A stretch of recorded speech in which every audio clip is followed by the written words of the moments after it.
England are going to the World Cup without Cole Palmer, Phil Foden, Trent Alexander-Arnold, Harry Maguire, and Luke Shaw. Sounds impossible, right? But Thomas Tuchel has actually left them at home. So what is this? A brave decision from a manager? Building England around his own system? Or the kind of call England could regret the moment the tournament begins? Because this is not just any team. This is England, one of the traditional favorites, a squad expected to fight for the trophy.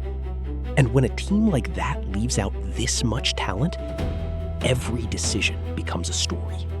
Let's start with Cole Palmer. Not long ago, Palmer looked like the future of England. Incredible technique, ice-cold confidence, and the ability to change a match with one touch, one pass, or one finish. At Chelsea, he became one of the main men. The kind of player fans expect magic from every time he gets the ball. And that is exactly why his absence feels so shocking. But in international football, talent alone is not always enough. England are overloaded with attacking options, and if Tuchel does not see a clear role for Palmer, then even a player this talented can become a luxury option.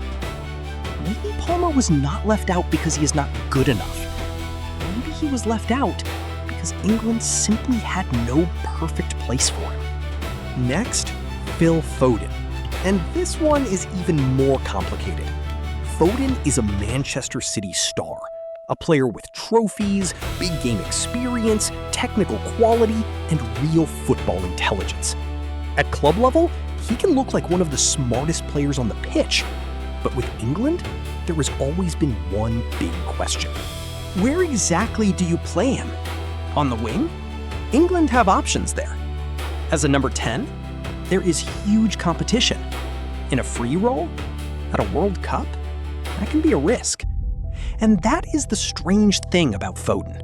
He is clearly a top player, but he has not always looked like the perfect player for England's setup. Maybe this decision is not about talent. Maybe it is about fit. Now, Trent Alexander-Arnold, one of the most unique defenders of his generation. On paper, he is a right back, but in reality, he often plays like a deep-lying playmaker.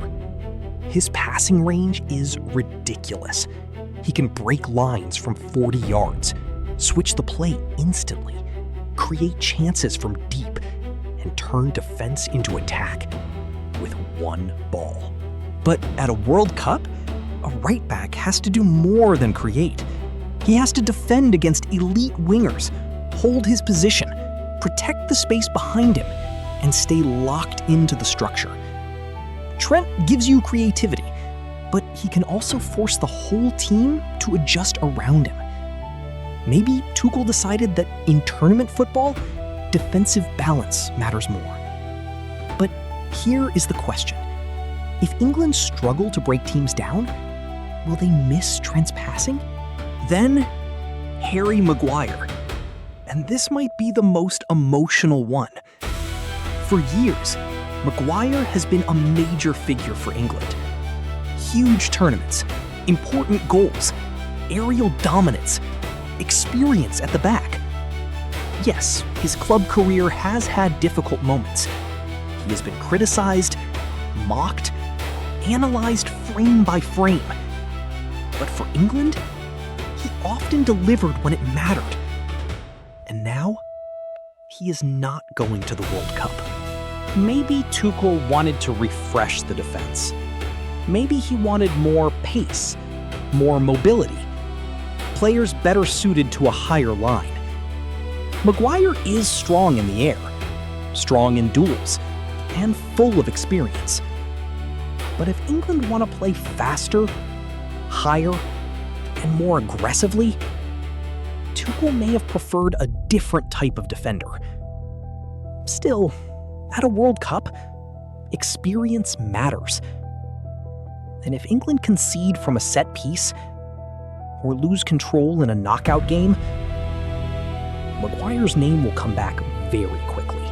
And finally, Luke Shaw. Shaw knows what big games feel like. He has played important matches for England. He has scored in a European Championship final. And when fully fit, he can be one of England's most reliable left-sided players. He gives you balance. He can defend, support the attack, and bring calmness to a position where England have not always had perfect depth. But with Shaw, the big question has always been fitness and durability. A World Cup is not one match. It is group games, knockout rounds, travel, recovery, pressure, and very little time to reset. So maybe Tuchel saw Shaw as too much of a risk, even if, at his best, he is clearly good enough to be there. And this is the bigger picture. Tuchel has not just left out 5 famous names. He has left out 5 different football arguments: creativity, talent, passing, experience, reliability. These are not random players. These are players who could help almost any national team in the world. But for this England squad, Tuchel decided they were not the right choices.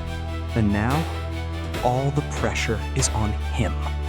If England go far, people will say Tuchel was brave, that he made the hard decisions, that he built a team, not just a collection of names. But if England fail, because they lack creativity, defensive experience, or a game-changing pass, these 5 names will be mentioned again and again. So now, I want to know what you think.